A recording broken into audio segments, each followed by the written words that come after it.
mbokki Sénégal man Ahmadou Diop seen fidèle chroniqueur hebdomadaire ak seen serviteur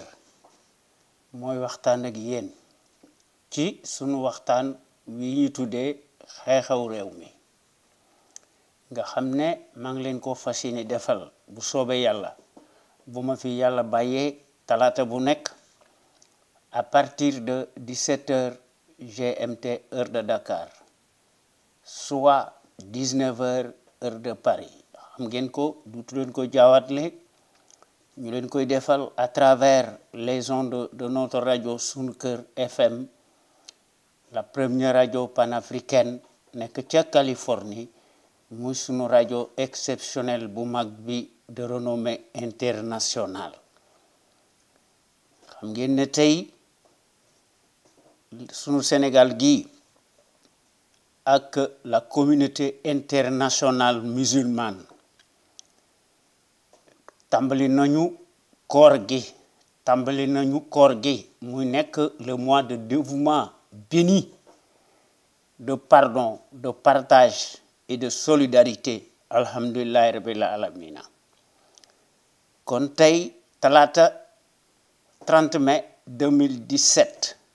sunu waxtaan wi ñu tuddee xew-xew réew mi am na solo ndax wax dëgg yàlla ku bëgg sam réew dañ ciy wax loo xam ne mooy yokk sam réew ndax li nu bëgg mooy sunu réew mi ñu teg ko ci loxoy jub ñuy doxal dëgg waaye waruñu fe def leneen waaye xam nañu ne depuis le regrettable soir du 25 mars 2012 leneen moo fi nekk ndax Macky da doon dige li mu digee woon defu ci dara ndax bis bu yàlla sàkk ci loolu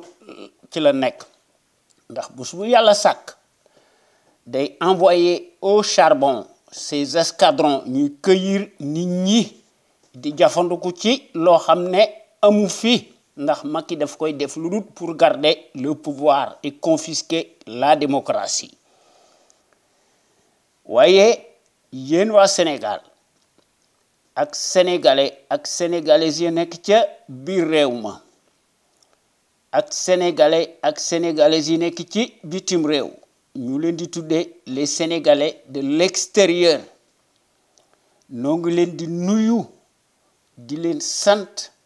ak di leen gërëm di leen jox njukkal di leen sargal ci déglu bi ngeen nuy déglu bàyyi seen yitte yépp kon gàcce ngalama yéen amu leen morom yéen waa Sénégal ñoo ngi jox njukkal aussi sunu fidèle auditeurs yi ak auditrices yi góor ak jigéen mag ak ndaw fàttewunu kenn te noo ngi sant aussi tous les intervenants yi nga xam ne kenn demul ñu des ndax ñoom wax dëgg yàlla seeni kàddu dafa am njariñ ndax gor yi maanaam les meilleurs sentinelles ci Sénégal bu ñu def seen waxtaan wi ñu tuddee l'info autrement ñu koy def altine ak alxemes à partir de 16h nga xam ne su amee lu am exceptionnel dañ koy def ndax gor yooyu wax dëgg yàlla bu ñu defee seen waxtaan ba pare l'info autrement dañuy def beneen waxtaan samedi bu nekk ñu tuddee ko en toute objectivité loolu doyut dimanche bu nekk ci loolu la ñu nekk ñu def beneen waxtaan ñu tuddee ko la voix des jeunes maanaam baatu ndaw ñi ak yoonu ndaw ñi ndax ñoom ay gor lañu duñu tayyi ndax dañoo bëgg sunu dëkk bi te dañoo maandu te ay patriotes de haut niveau lañu ndax bis bu yàlla sàkk wax dëgg yàlla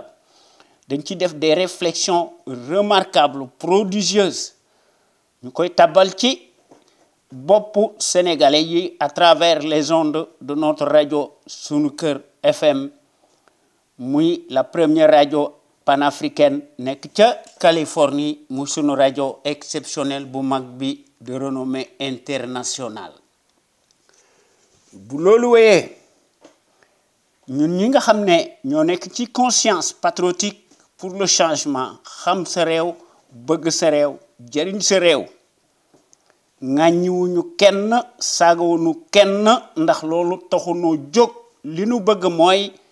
suñ réew mi ñu teg ko ci loxoy jub suñ réew mi kenn du ko raw ci dara ñépp di liggéey wérgu yaram am fi koom-koom am fi ñépp yem ay droit comme un devoir contre pouvoir am fi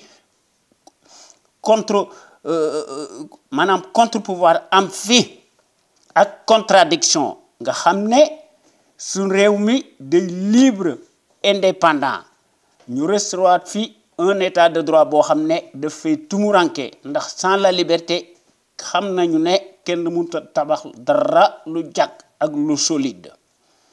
waaye Macky moom ci loolu la nekk ndax ndox du bàyyi yoonam ci la masa nekk ndax fii mu nekk sunu Sénégal gi wax dëgg yàlla dañoo nekk ci weeru koor waaye nag il faut que nu wax ci li nga xam ne mooy ci mbirum politique ndax loolu aussi am na njariñ ndax loolu aussi fexe ba nga xam ne sa dëkk day yokk bokk na ci jaamu yàlla waaye Macky ci leneen la nekk ndax à quelques encablures des cirques électoraux maanaam les éternels maanaam cirque yi nga xam ne moo fi nekk muy législative yi nga xam ne dañu ne des na ko def ci juillet 2017 muy le mois béni des submersions cataclysmiques boo xam ne Macky mi ngi ciy def jubadi goo xam ne wax dëgg yàlla foo ko takk weesu na ko ci kuy wax ne dangaa yemale ñépp ne jullit nga xam ne di corrompre ñépp te loolu amut fenn foo xam ne alxuraan wax na ko waaye Macky day utiliser les vieux schémas décriés yoo xam ne dafa compatible aux méthodes fascistes ndax Macky day déterrer la hache de guerre ndax moom ci loolu la nekk amut koor bañ a am leneen am ci loolu la masa nekk ndax daf koy def lu dul ndax dafa am des arrière-pensées politiques de caniveau te loolu wax dëgg yàlla bokkut ci suñu vision de la démocratie ndax misère galopante bii nga xam ne moo fi nekk ndax tey jii la wàllu gën a aay ndax le chômage endémique ak l'augmentation des denrées de première nécessité nga xam ne Banque mondiale ñoo fi nekk ak le FMI nga xam ne dañoo nekk des institutions impérialistes capitalistes dañuy siphonner suñu réew mi ndax li ci gën a doy waar les coupures intempestives récurrentes du courant électrique xuy kamaj foo ko takku rek weesu na ko waaye Amadou Ba bi nga xam ne dafa nekk surga Macky Sall moom day yokk son taux de croissance boo xam ne daf koy diluer ndax loolu mooy seen taux de croissance ndax coupure ndox mii nga xam ne tey jii la wàllu gën a ay ak courant bi ndax ndox fu mu amut courant amu fa day nekk une menace réelle à la santé pour les populations waaye Macky leneen lay wax ndax mbir mi dafa nekk une question de sécurité waaye Macky plan Sénégal émergent lay wax waaye xam nañu ne l'émergence coloniale en puissance en continu moo fi nekk ndax ku mënta lijjanti sam ndox mënoo lijjanti sa courant bu ne Sénégal dafa nekk ci émergence kooku ay wax la ndax ku moomut say télécommunication extérieure mooy jàllale la passerelle de tes communications nga xam ne pays yi nga xam ne dañoo am fayda nga xam ne ñoom dañoo am indépendance duñu tàggu kenn dañ koy foqar ci ndax non seulement dañuy nationaliser ipso facto de façon automatique duñu tàggu kenn waaye dañuy nationaliser aussi toutes les entreprises yi nga xam ne étrangères nga xam ne ñoo opéré ci seen dëkk waaye le tonitruand Macky Sall moom leneen lay def ndax Macky ci loolu la masa nekk ndax Macky biñ ko falee ak léegi nga xam ne l'étourderie généralisée des Sénégalais moo tax ñu fal ko ndax Macky dañ ko fal à défaut et par dépit ñu def ko dans des conditions totalement exceptionnelles waaye Macky dafa nekk ci ndax ci la dëkk dafa masa nekk ci sous le piano américano français loolu mooy wone ne Macky day diigal su réew mi ndax Macky bëggut progrès ndax Macky day def corps et cause commune mu koy def avec ses maîtres blancs yoo xam ne dañuy plomber l'avenir bu Sénégal muy sunu réew mi ndax sunu Sénégal gi bana jëm ci kanam te loolu wax dëgg yàlla gis nañ ko ci le nazisme monétaire muy le franc CFA te Macky di ko tagg waaye Macky ci loolu la mas a nekk ndax Macky dafay mas day wax ne le nazisme monétaire daal c'est une bonne monnaie à garder loolu doyut 4 ans plus tôt Macky doon yagari ci Paris di sukkal Nicolas Sarkozy di ko raamal Macky di fulminer sèchement mu ne le retrait des troupes et bases militaires françaises relevait quelque peu d'un nationalisme mal placé, dixit le même homme, le tyran. Kon kooku mooy tagg l'apologie coloniale kooku tyrannie la loolu mooy wone ne Macky wax dëgg yàlla moo nekk l'envoyé spécial en Afrique attitré et accrédité à Dakar te loolu wax dëgg yàlla ñaaw na ndax fi mu nekk ci cirque électoraux yi nga xam ne parodie la électorale mu ci législative yii gis nañu li nga xam ne Macky daf koy def de façon souterraine alors que juridiquement Macky Sall waru cee wax et politiquement ndax mënu nekk président de la République bëgg a nekk juge et parti xam ngeen ne loolu ñaaw na te gis nañu les tractations yi nga xam ne Macky ci la nekk muy jox xaalis benn bokk yaakaar nga xam ne mooy loo xam ne ñoom ay mercenaires lañu mu leen di jox xaalis bu bari kooku bu ne jullit la day wax li ko neex ndax xaalis bi fi mu koy jële moomu ko loolu mooy wane tout simplement la singularité du paysage de l'échiquier politique ci Sénégal nga xam ne wax dëgg yàlla dañuy offenser sunu réew mi ndax seeni platitude manifeste ci la ñu nekk ndax dañoo nekk les symboles yoo xam ne nekkuñu des intellectuels waaye c'est des incultes ndax intellectuel leneen la ndax bés bu yàlla sàkk dañ koy def ci seeni immoralité de bas étage nga xam ne dañuy changer seeni trajectoire en fonction des rétributions financières selon la météo du moment ndax dañuy sàcc xaalisu réew mi su koor amee ñuy sarxe yaakaar ne mën nañoo nax yàlla di yore seeni kurus di wane ne ay jullit lañu di sol seeni mbaxana loolu mooy ku yaakaar ne yàlla mën nga ko nax da ngay nax sa bopp waaye baadoole yi ñoom seen yoon nekkut ci loolu ndax li nga xam ne moo koy wone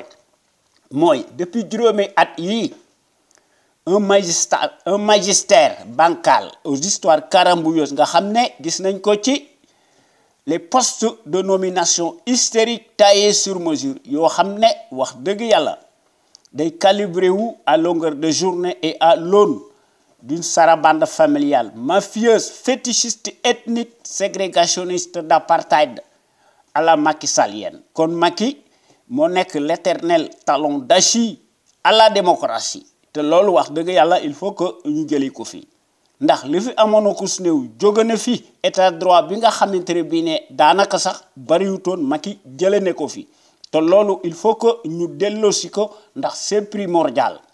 ndax l'éthique ak l'équité bokk na ci jaamu yàlla ndax loolu la yàlla santaane ñu yemale ñépp ndax am réew buñ la wóoloo teg la ko di wane ne yaa moom réew mi di wane ne buur nga da ngay doxal da ngaa war a doxal li nga xam ne moom la ñi la fal nga koy def waaye Macky yoonam nekku ci kon war ñoo changer suñ réew mi ñu def ko ci suñuy valeur essentielle ak ci suñuy civilisation ndax ñun ñi nga xam ne ñoo nekk membre ci conscience patriotique pour le changement xam sa réew bëgg sa réew jariñ sa réew loolu lañu gëm te gis nañ ko ci li nga xam ne Macky Sall weddi na ko ndax Macky lu mu la wax weddi ko kon est-ce que kooku nekkut un mécréant un menteur profanateur dans l'âme professionnel ndax ci loolu la ñu nekk waaye yaakaar nañ ne mën nañoo nax yàlla ndax Macky da doon wax ne rupture totale lay def te gis nañ ko ci ay discours am yi nga xam ne da doon wax ne buñ ko falee président de la République day respecter à la lettre ndax day appliquer systématiquement sans condition les conclusions des assises nationales te weddi na lépp te gis nañ ko ci parodie référendaire yi nga xam ne moo fi amoon ci mars 2016 te bu ñu defu ndànk Macky dana remplir ndax Macky impunité lay def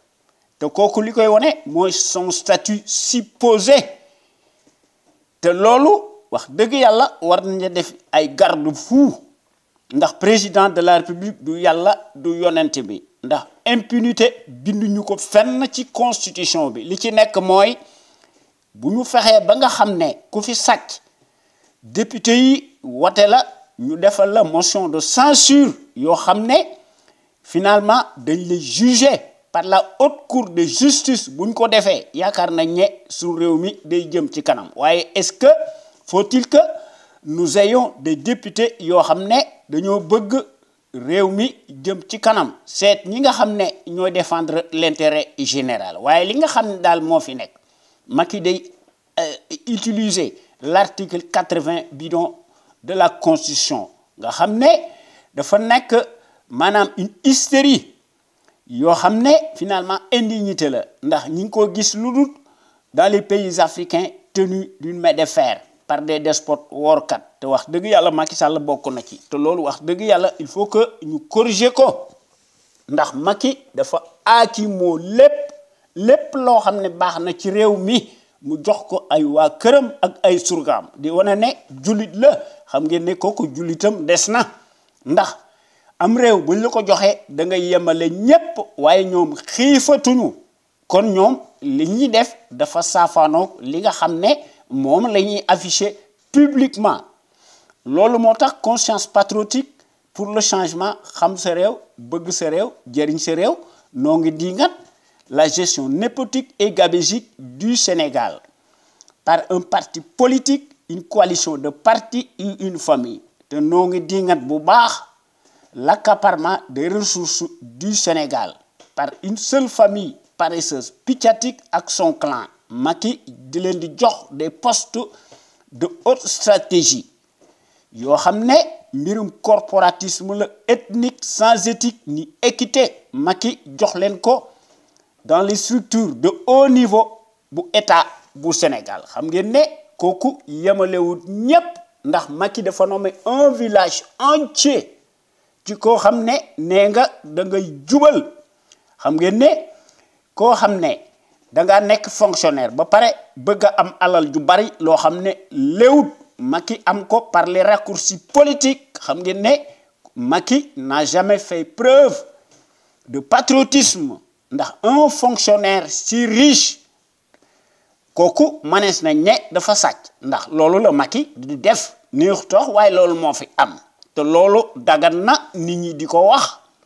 loolu moo tax yéen gor yi ñoo ngi leen di ñaan ngeen di ñëw di fraterniser ci conscience patriotique pour le changement xam sa réew bëgg sa réew jëriñ sa réew ndax wax dëgg yàlla sunu Sénégal gi buñ ko bëggee changer man nañ ko kenn du ci gagner sunu Sénégal gi moo ciy gagner ndax quand nous voulons nous pouvons changer dans le sens des progrès immenses exponentiels ndax ensemble tout est possible àndandoo nekk benn moo fi manqué ndax yaakaar nañ ne ñun ñëpp suñu booloo àndandoo ñun ñëpp ñu fexe ba nga xam ne ñi bëgg réew mi ñoo ëpp fuuf ñu koy wor yaakaar nañ ne sunu Sénégal gi dana jëm ci kanam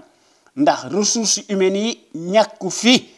Pastef moo fi manki workat yi ñoo ëpp doole ñi nga xam ne dañoo bëgg réew mi te ñun ñi nga xam ne ñoo nekk ci conscience patriotique pour le changement xam sa réew bëgg sa réew jëriñ sa réew ñun loolu ànduñu ci ndax bokk nañ ci gor yi nga xam ne dañoo nekk les porte-drapeaux étendards yi nga xam ne dañoo bëgg a fexe ba nga xam ne suñ réew mi changé ko ñu def ko à l'instar des nations émergentes ndax xam nañu ne su fi notre rajo sunu kër FM la première radio panafricaine nekk ca Californie muy sunu rajo exceptionnelle de renommée internationale su fi amutoon àdduna tukki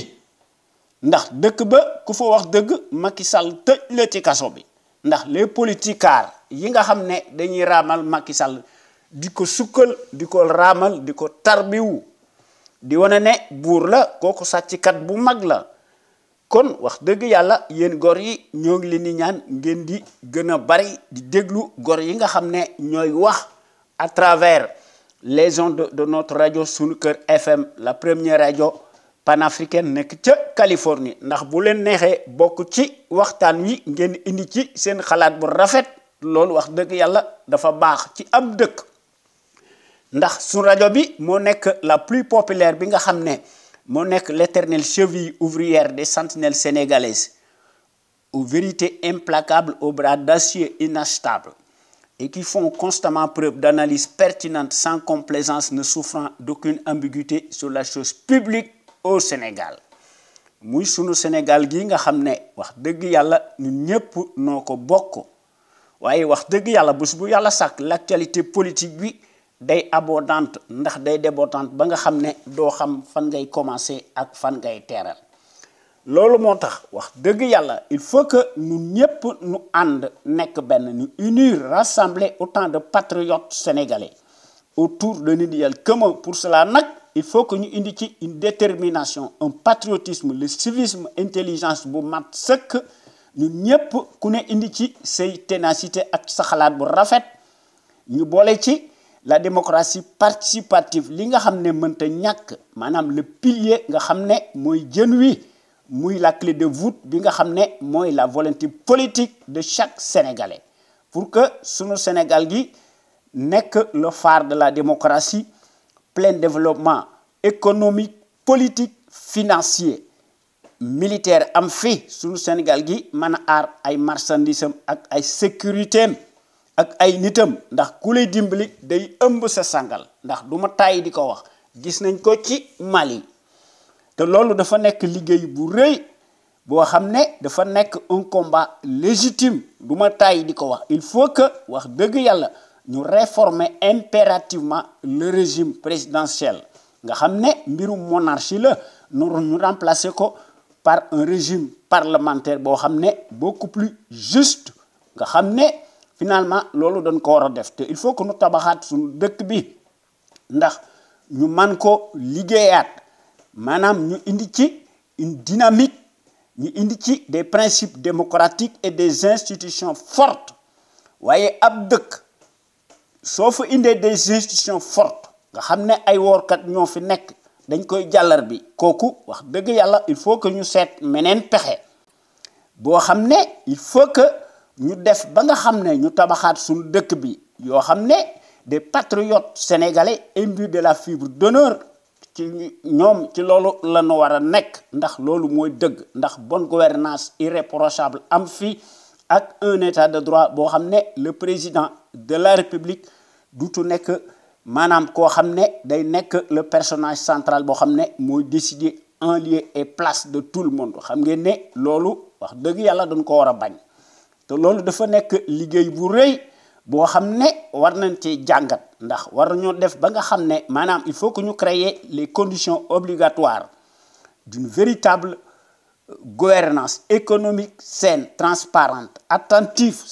seet ñi nga xam ne ñooy défendre les intérêts nationaux légitimes incessibles pour toutes ces raisons nag il faut que wax dëgg yàlla ñu teg ci sunu bopp réew mi de véritables sentinelles sénégalaise charismatique à l'endroit maanaam à la tête de l'État sénégalais ñu indi ci une impulsion boo xam ne il faut que ñu cultiver fi le patriotisme la démocratie la justice sociale l'éthique ak l'équité am fi l'unité nationale am fi maanaam ak sécurité sans lesquelles dara mënta xew te il faut que ñu jafandiku ci l'étendard de nos valeurs ndax sunu maam yi jàngkat yu mag lañu ndax dañoo nekk ci dëkk jullit ñu nekk 95% de musulmans ndax Sénégal ñi ngi woor kon war nañu jafandiku ci seeni valeurs maanaam il faut que maanaam nu inspiré wu ci taataan ci li nga xam ne moo nekk dans le trésor inestimable de nos valeurs hommes d'honneur yi nga xam ne jàngkat yu mag lañu ndax ay suufi lañu ñu jàngale ko ci sunu daara yi ak ci sunu université yi ak ci sunu collège yi ak ci sunu école primaire yi il faut que ñu cultiver fii aussi le civisme chez les populations ndax le civisme moo nekk le réflexe décent de tout citoyen et responsable qui a sa place dans la société ndax le civisme implique le savoir-faire et la civilité lorsqu'il s'agit de la chose publique ndax en tant que citoyen à part entière soo amee ay droits da nga war a am ay devoirs waaye classe Macky Sall gi yaakaar nañ ne ay droits rek la ñu am te gis nañ ko ci li nga xam ne Macky noonu lay doxalee sur dëkk bi ak ay dagam maanaam ay bëkk négam te loolu wax dëgg yàlla noo ngi koy diingat ndax wax dëgg yàlla conscience patriotique pour le changement xam sa réew bëgg sa réew jëriñ sa réew bokk nañ ci l'avant-garde des consciences yi nga xam ne dañoo bëgg a yee nit ñi sur la chose publique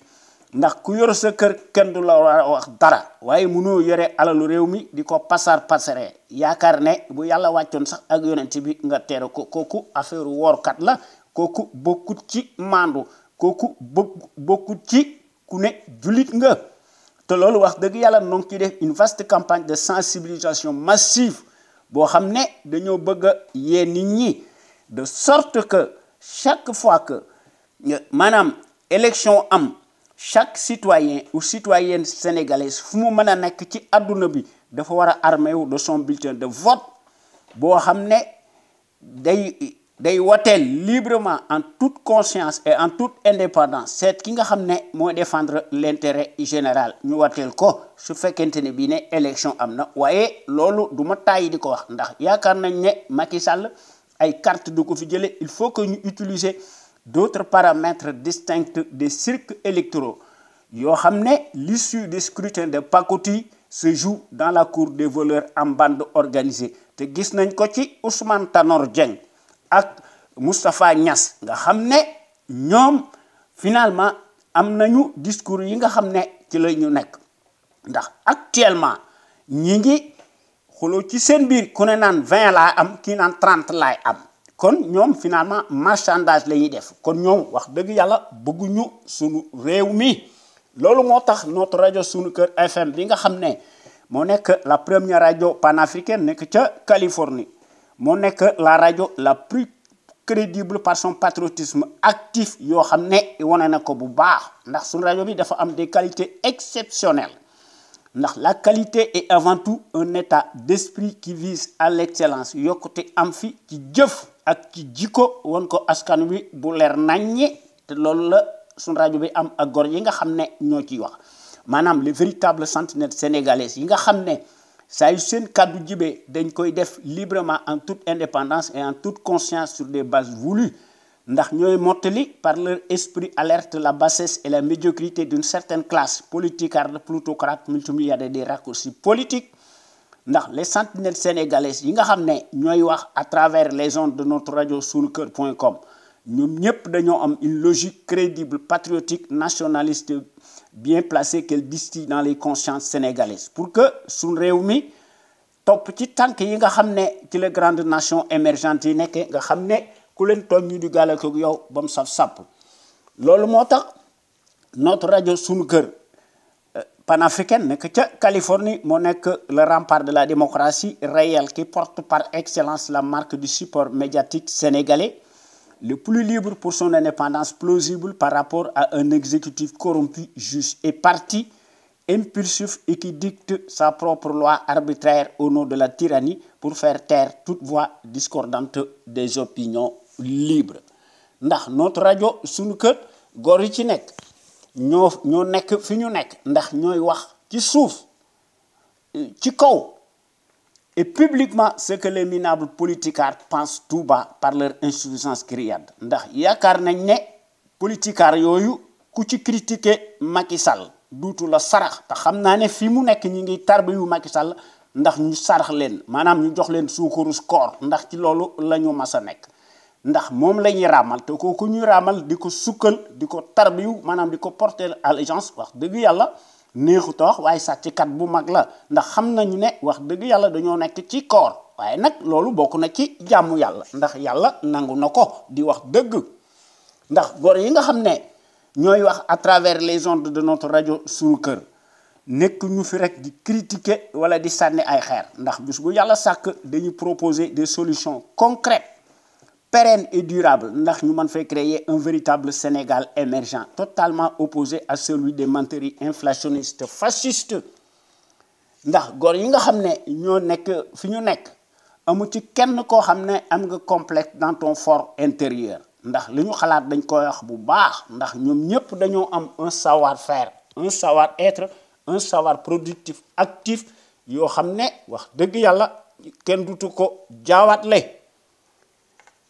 kon nag tey nañu wax ci menn mbir ndax ci loolu la ñu dëkk ndax lu ñu xalaat dañ koy wax di ko bind ndax loolu bokk na ci jaamu yàlla ndax bëgg sam réew bokk na ci jaamu yàlla moom la yàlla santaane ak yonent bi moom la sunu sëriñ si su baax si santaane kon noonu wax ci l'IGE maanaam l'inspection générale d'État soumise est-elle devenue aussi un instrument politique comme tout le reste ndax pour wax ci maanaam di qualifier l'IGE nga xam ne finalement dafa nekk un bien grand mot creux nga xam ne dafa mel ni que bokk na ci les organes tous soumis nga xam ne dañuy marcher au pas du dictateur encombrant kon l'IGE est-ce que nekkut l'instrument politique soumis au service du pouvoir despotique ethnique ndax l'IGE et les autres institutions supposées apparaissent sans exception sous contrôle du chef de l'exécutif ndax wolof njaay dafa wax ne ku lay abali bët moo lay wax fi ngay xool ndax loolu moo ci nekk ndax bu ñu seetloo Sénégal 1963 ba tey jii ndax tey la wàllu gën aay toutes les structures factices nga xam ne ñu tuddee ko les corps de contrôle institutionnel finalement dañoo factices dans lesquels le président de la République muy Macky Sall mi nga xam ne da doon wax rupture maanaam Macky moo nekk le changeant boo xam ne ñam fay teg dañoo nekk ces hommes maanaam ces surga dociles et bien dévoués n'est-ce pas d'où la nécessité absolue de changer les règles du jeu à l'instar des grandes démocraties yoo xam ne ci loolu la ñu nekk ndax ñoom dañuy yokkute moom la ñu bëggal suñu réew mi ndax fi mu nekk non seulement tey jii la wàllu gën aay waaye Sénégal ci loolu la mas a nekk depuis 1963 ba tey jii ndax li ci nekk mooy les mêmes causes reproduisent nécessairement les mêmes effets qui n'ont que trop duré waaye avant de continuer sur une analyse sur la gestion chaotique nébuleuse du régime néocolonial en place selon la servilité primitive d'une certaine presse de carpette, le candidat du PDS aux législatives Boubacar Thiam dañ ko arrêté en Mauritanie pour fétichisme loolu mooy wone ne décidément à quelques encablures des législatives électoralistes en juillet 2017 le mois béni des submersions cataclysmiques tous les coups sont désormais permis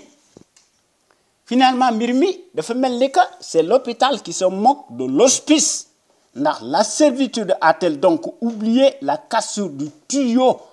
de la magie noire ak Kër Momar Sarr nga xam ne dafa privé woon d'eau toute la capitale sénégalaise pendant 1 mois au point que le maître colonial dañ ko appelé à la rescousse ndax amutoon beneen choix lu dul di réparer d'urgence pour limiter les dégâts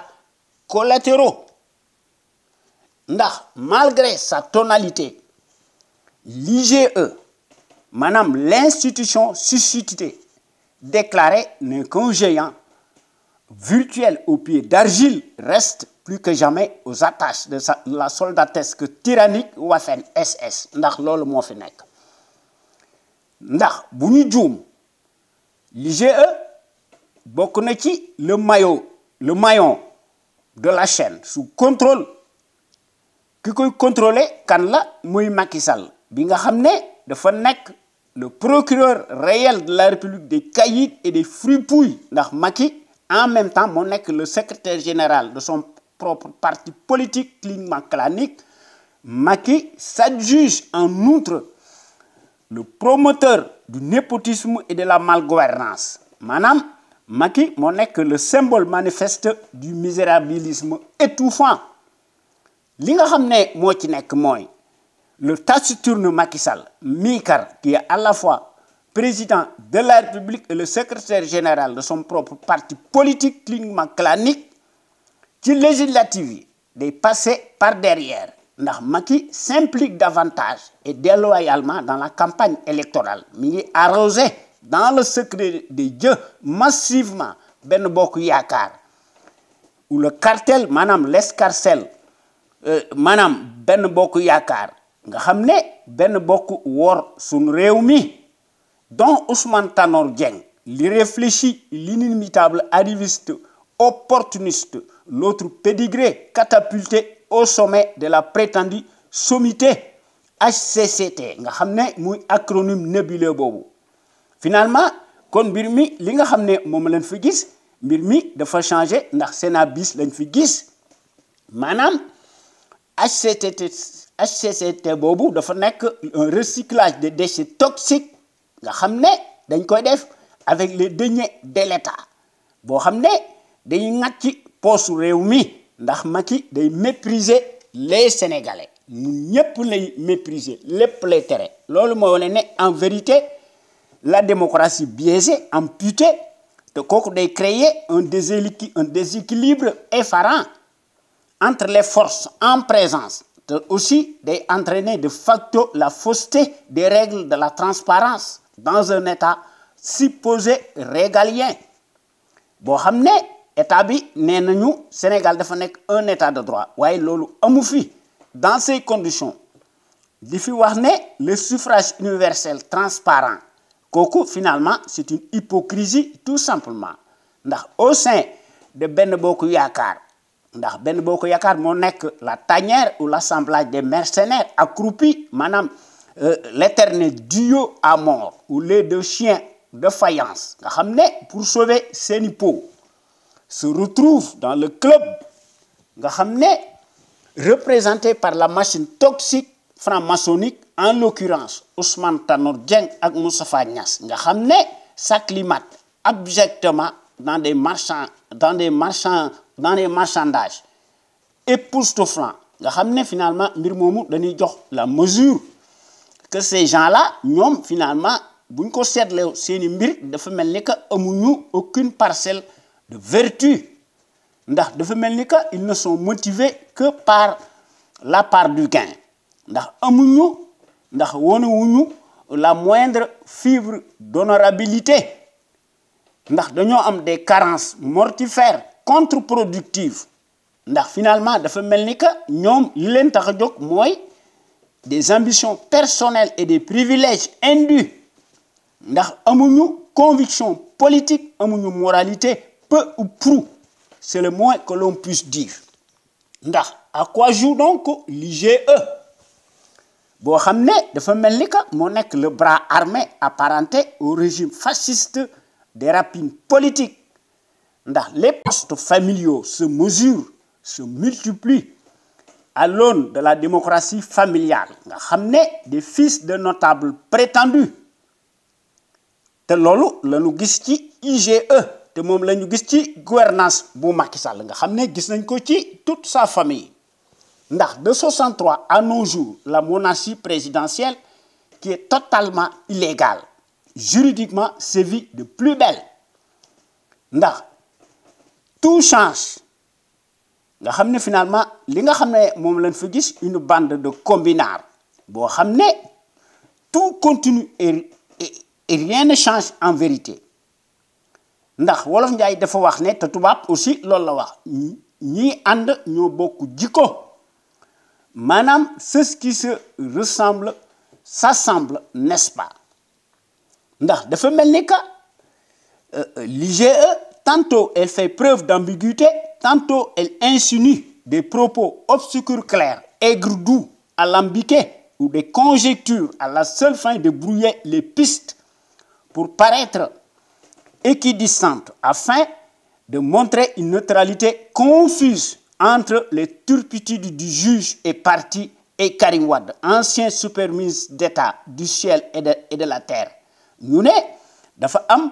une collision supposée sur la signature du contrat du pétrole. Dafa mel ni que l'objectif majeur n'est-il pas de nature à accorder des circonstances atténuantes à Macky Sall pour plaire aux despotes incorrigibles, de sorte que personne n'y comprenne plus rien sur l'octroi de la licence du pétrole.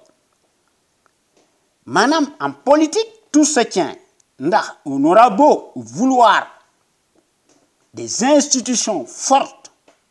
su fekkee ne Macky y appose systématiquement son empreinte digitale, passe au crible, verrouille sciemment les informations, dicte sa loi maanaam communication bi da ci def rétention te daf koy verrouiller ndax Macky trie au volet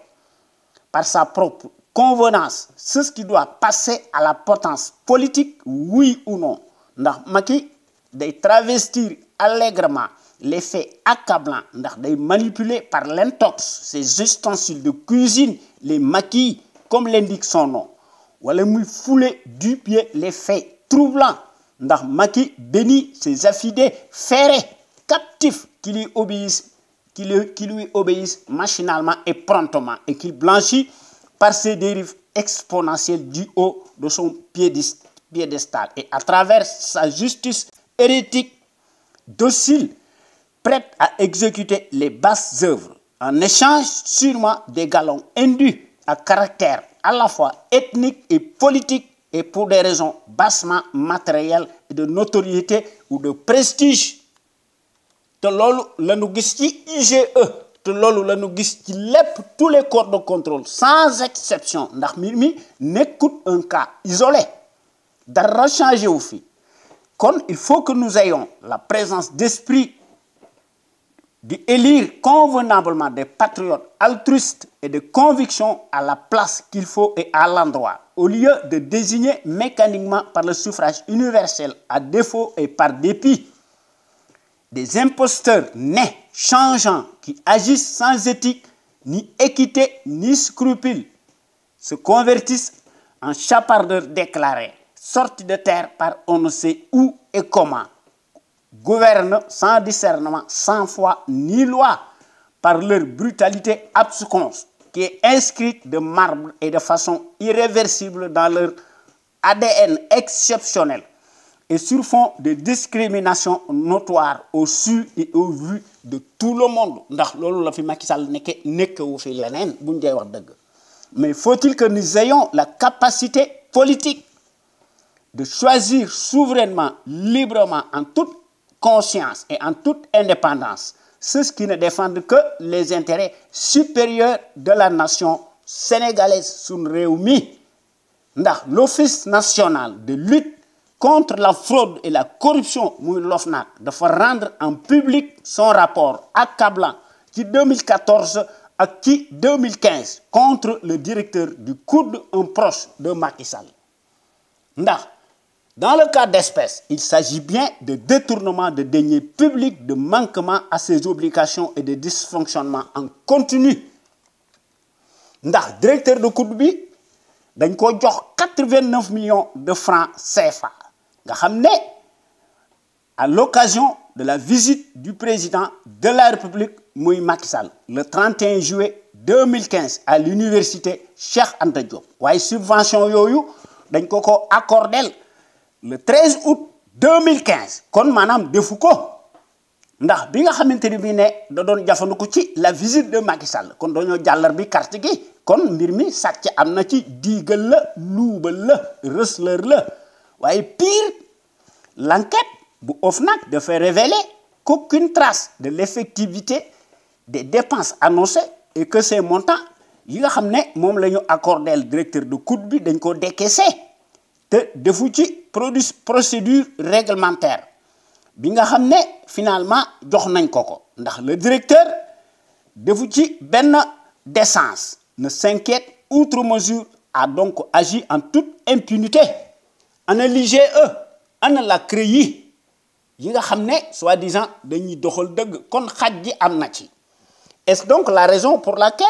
Nafi Ngom a été défenestré et remplacé par un retraité fidèle au tyran Macky Sall nga xam ne retraité boobu dafa reprendre du service ndax Macky ci loolu la nekk te gis nañ ko ci yenn consul yi nga xam ne Côte d'Ivoire la ñu nekk ak ci fépp ak ci Sénégal ak yenn militaires yi sax dañoo war de retraité ñu takkal leen ndomboy tànk kooku nous le croyons en toute conviction te kooku dafa nekk le mode opératoire de l'absolutisme ndax cela nous renseigne éloquemment que toutes ces prétendues institutions telles l'IGE, la CREI, la Cour des comptes, la Cour suprême sont vassalisées et demeurent des factices, n'ont d'existence que dans l'apparence, n'obéissent qu'au président de la République qui juge est parti. Comme ana donc la Cour des comptes ou la Cour des auxiliaires de service travestie en béni-oui nga xam ne se transforme en guignol bëkk nekk groupé ne voit rien n'entend rien apparaît sourd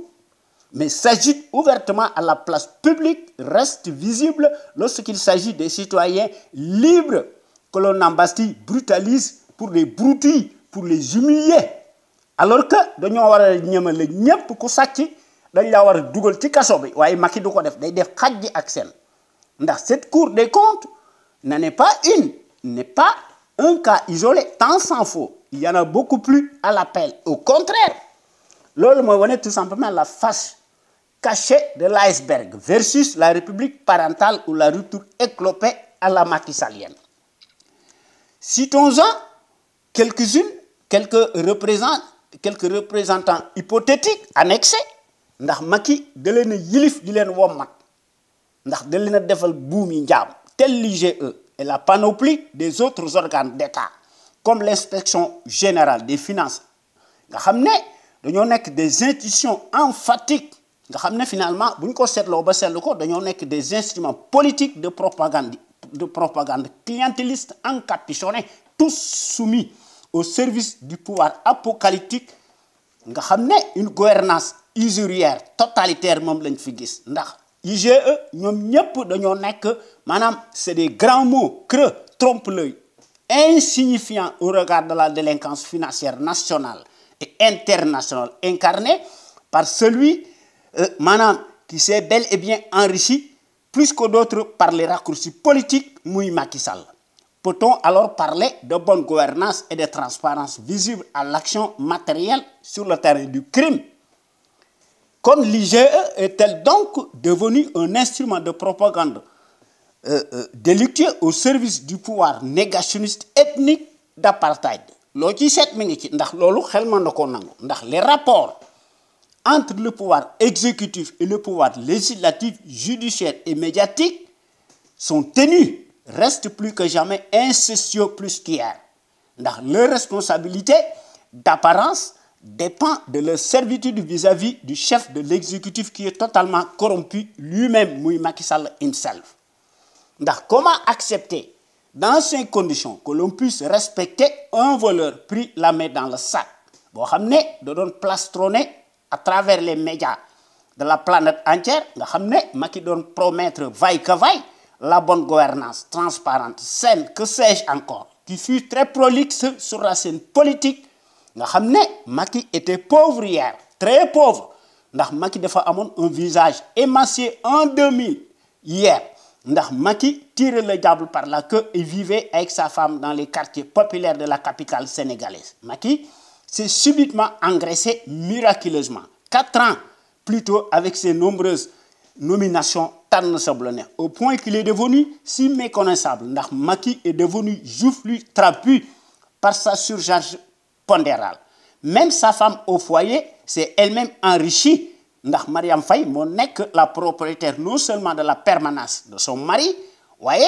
Mariam Faye dafa posséder aussi un patrimoine immobilier gigantesque estimé à plusieurs milliards. Kon ana IGE ana la CREI lu ñuy xalaat ana tous les corps de contrôle tous soumis. Mais le comble du comble, c'est que toute la famille immédiate, les frères, tantes, cousins, cousines, les oncles, les amis, les parents d'alliance sont aujourd'hui à l'abri de tout besoin. Ndax ñoom ñëpp dañoo ubbi des comptes bancaires bien fournis à tout vent et à travers la planète entière. Li koy wone mooy le beau-père de Macky Sall bi nga xam ne dañ ko propulsé à la tête de Petrosen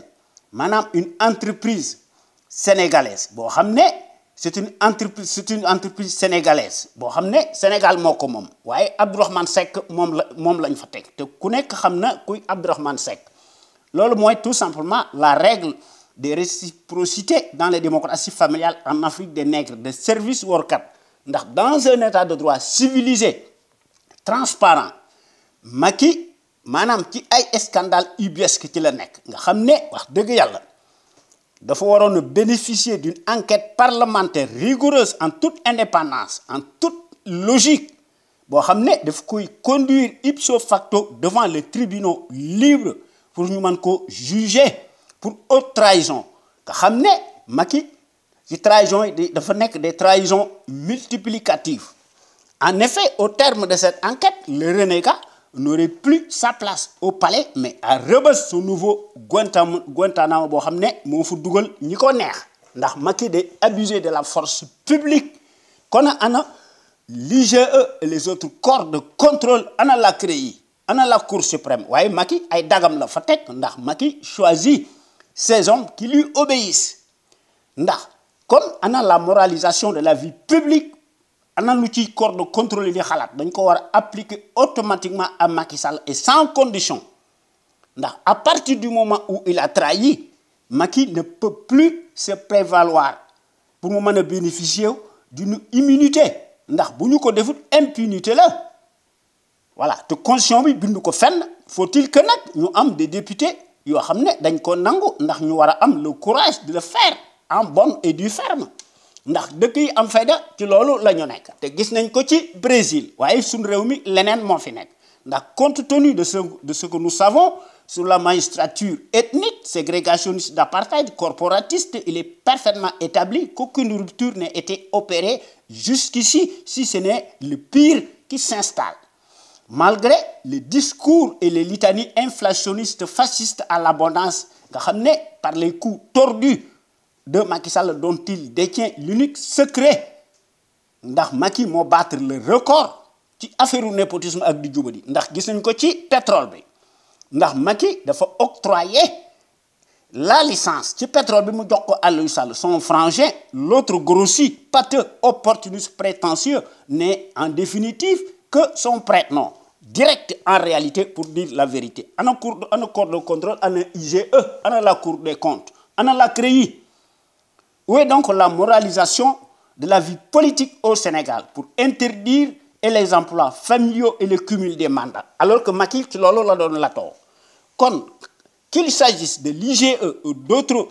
corps de contrôle institutionnel tous restent sous contrôle du chef de l'exécutif qui est réfractaire à la contradiction politique et aux libertés fondamentales de conscience ndax li ci gën a doy waar le pouvoir judiciaire est lui-même aligné n'agit en fin de compte qu'au doigt et à l'œil du pouvoir tortionnaire ethnique représenté par Macky Sall kon war ñoo changer mbir mi ndax on ne peut pas et à la fois lutter contre la délinquance financière ndax ñu renforcer les pouvoirs déjà exorbitants du président illégitime muy Macky Sall nga xam ne finalement affaire monarque la te kooku dafa nekk un contresens et une contradiction abjecte te kooku n'est pas l'idée que nous nous faisons de la démocratie kon nañu seet ci li nga xam ne pays yi nga xam ne dañoo am fayda di doxal dëgg ñu def ko ndax gis nañ ko ci France ndax France seen constitution yi magistrats yi ñooy élire seeni pairs nga xam ne dañuy indi des personnalités extérieures yoo xam ne dañ leen di nommer yoo xam ne France da cee def une loi constitutionnelle boo xam ne c'est nécessaire pour mettre fin à la présidence de la haute magistrature par le président de la République waaye sunu dëkk bi le parquet dépend du chef de l'exécutif te loolu dafa nekk des conflits d'intérêts manifestes confiscatoires à la démocratie ndax France ci 23 juillet 2008 dañoo mettre fin à la présidence du conseil par le président de la République waaye sunu dëkk bi président de la République mooy nommé les juges ñépp moo leen di nommé kon finalement mbir mi amul démocratie tyrannie la kon war nañoo def li nga xam ne moom la ñu war a def nga xam ne France dañoo instaurer un parquet national financier indépendant du parquet boo xam ne dañ ko def par une loi organique ci 2013 ñu def ko contre la fraude maanaam la délinquance économique et financière suite à l'affaire Cahuzac waaye Amadou Ba bi nga xam ne moo nekk le logiciel programmé nga xam ne moom it dafa am xaalis bu bari day accommodé wu dans une frénésie décapante schizophrénique dañ ko aligné ndax moom day aligné des chiffres bidoués ndax il ment mécaniquement servilement passe décidément à la vitesse supérieure ndax mi ngi tablé sur 6,8 de croissance en 2017 alors que depuis 2012 à nos jours les puits de dettes s'accumulent, retardent et plombent l'avenir de notre Sénégal émergent. Lorsque les sentinelles patriotes seront demain sur les manettes. waaye yaakaaruñ ko ci Macky Sall ndax quand le pouvoir politique brille constamment dans un amateurisme surréaliste et agit sur fond de litanie mensongère, n'est jamais capable d'honorer sa parole donnée, promet plus vite que la vitesse du son et de la lumière réunis qui nous avait promis une radiothérapie indispensable dans un délai de 2 mois, nous sommes bien obligés de prendre sa parole avec des pincettes, car ceux qui nous dirigent d'une main de fer ne sont en réalité que des menteurs professionnels, profanateurs dans l'âme, jusqu'à l'abysse. Nous ont constamment habitués sans répit à des fadaises épileptiques. te loolu Macky Sall def te gis nañ ko ci li nga xam ne ci la Amadou Ba nekkee nga xam ne moo nekk le ministre de l'économie ndax moom da doon wax ne le Sénégal est bien engagé sur la trajectoire de l'émergence économique sans oublier que le déficit budgétaire est dans une dynamique baissière. On se demande pourquoi donc l'État continue d'emprunter plusieurs milliards d'euros à l'extérieur nga xam ne Sénégal dafa jëm ci kanam te loolu gis nañ ko ci discours bi nga xam ne Baba Aïdara wax na ko ci en toute objectivité nga xam ne journaliste d'investigation ndax indi na ci un éclairage massif sur le pétrole maanaam ci Timis Corporation nga xam ne le plus grand scandale grotesque du siècle de l'histoire politico-financière ci Sénégal te gis nañ ko ci Ovidiu Tender l'homme des affaires nga xam ne auquel l'État daf ko cédé les 2 puits de pétrole ci Saloum onshore et sud du Sénégal offshore nga xam ne dañ ko condamné à 12 ans et 7 mois de prison ferme en Roumanie pour fraude corruption et blanchiment d'argent xam ngeen ne loolu baaxul te gis nañ ko ci Aliou Sall mi nga xam ne finalement bokk na ci ñi nga xam ne finalement dañuy wor ndax moom it dañ ko jox wàllam ca nag wa ci Petro-Tim ndax l'État du Sénégal finalement ñoom daal ci loolu la nekk maanaam c'est une démocratie familiale à la Macky Sallienne ndax Macky Sall himself moo signé le décret en question et non Karim Wade te gis nañ ko ci sa dernière conférence de presse te Macky ci loolu lay mas a nekk ndax Macky bëggut mbir mi da dafa mel ni que les corps de contrôle maanaam dañuy indi des discours alambiqués maanaam dafa mel ni que ñemewuñu li ñuy wax te gis ne li nga xam ne daal moo ci nekk Baba Aïdara def na ci discours bu rëy boo xam ne wax na ne Macky Sall moo signé licence boobu ndax mi ngi ko signé le 5 juin 2012 loolu moo wane ne finalement décidément dans la République incurieuse des délinquants ethniques face à ses adversaires qu'il compte réduire au silence et les mettre en charpie, tous les sales coups sont permis pour siphonner toute émergence économique, politique, toute contradiction et tout contre-pouvoir reste plus que jamais banni désormais chez Macky Sall ndax Macky ci loolu la nekk te gis nañ ko ci li nga xam ne ci la Macky Sall nekkee nga xam ne le fétichisme dañ koy tere ndax am nañu benn waay boo xam ne dafa faral Abdoulaye Wade ndax nee nañu dugal nañ ko ci kaso bi. alors xanaa dañuy fàtte mbir bi ndax 4 ans plus tôt les saltigués doon prédire avant l'heure la victoire du magicien muy Macky Sall ñu ne pour Macky Sall gagner dafa war a def des offrandes. Pendant ce temps, l'IGE day passé sous silence les scandales cataclysmiques de l'affaire ArcelorMittal, l'argent russe ak l'affaire Lamine Diack ak Massata Diack yoo xam ne dañoo atterrir dans les comptes de Macky Sall nga xam ne dañ koy jox ci milliards yu bari ndax comptes russes yooyu maanaam dafa toll woon ci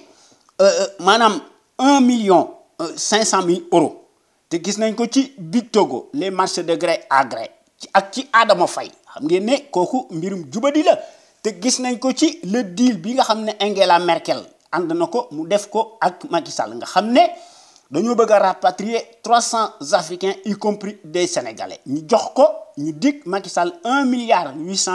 d'euros en échange Macky mën a expulser les 300 Africains au Sénégal ndax suñu Sénégal gi wax dëgg yàlla dafa mel ni que moo nekk le laboratoire du recyclage des terroristes innocentés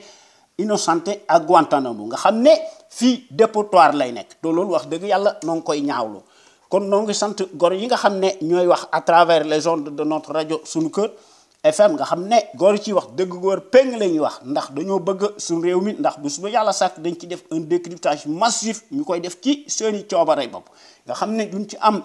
benn complaisance ndax suñu rajo bi wax dëgg yàlla moo nekk la première rajo africaine panafricaine nekk ca Californie mu suñu rajo exceptionnel bu mag bi de renommée internationale kon boo gor yi maa ngi leen di jox rendez-vous talaata bi ñu ñëw ci suñu waxtaan wi ñu tuddee xew-xew réew mi merci jërëjëf